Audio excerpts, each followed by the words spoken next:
Hello guys, so ani nga video is akong i-share sa inyo ha, kung saan paggamit na to sa tuang 1Pi window.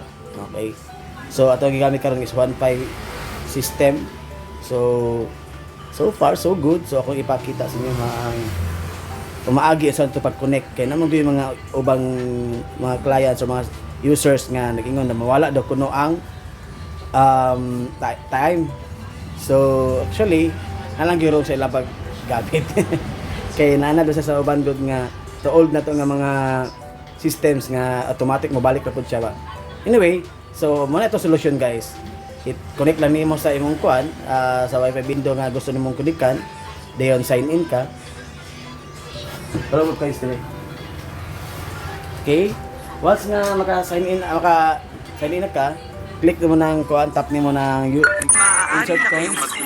Kaya maghulog tag coins. Ay tumatanggap ng luma o bagong piso. Ayun, mag-credit.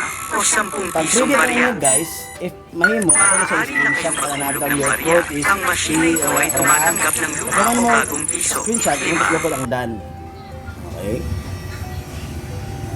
Tabuto to siya, mag-redirect, na connected na ka. Okay? So siya guys, ayaw mo kalimot nga kuan, i-screenshot to nimo kay magamit to nimo later on. Okay?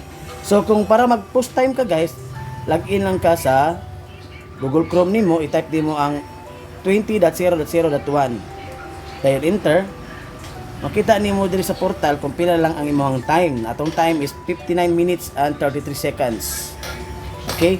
So dayon, ang imo makita is kaning code gyapon nimo itong P6985. Mo pwede imong screenshot ganiya.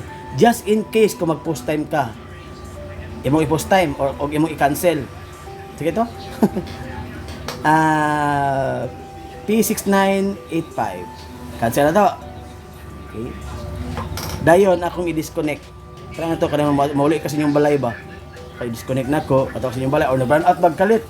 Pagkaugma ka ni balik, mo i-connect daan imong kuan, imong cellphone sa piso wifi, imo tong balikan tong imong window. Pak, disconnected na ka.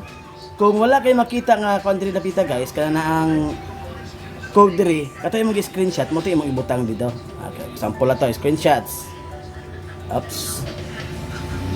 Eh, wala dito yung screenshot. So ito ganiha gani. P6985. Okay, mo to tong screenshot guys. Dayon, mo connect na po ka dayon. Connect voucher. Dayon makabalik di ka sa imong internet. Okay. So try na to guys ha. Okay, connected na kagbalik. Ang marka niya connected na. Ana na siya guys ka sa yon. So ang tips sa inyo ha, i-screenshot lang to inyong code, yung voucher code kay para magamit ninyo sa later nimo nga pagkabuhat. Example like sa burn out or ning uli ka kay gisugo ka or anything nga ma-disconnect ka sa kuan, magamit to siya ng mga code until ma-expire to siya nga code. Okay? And thank you.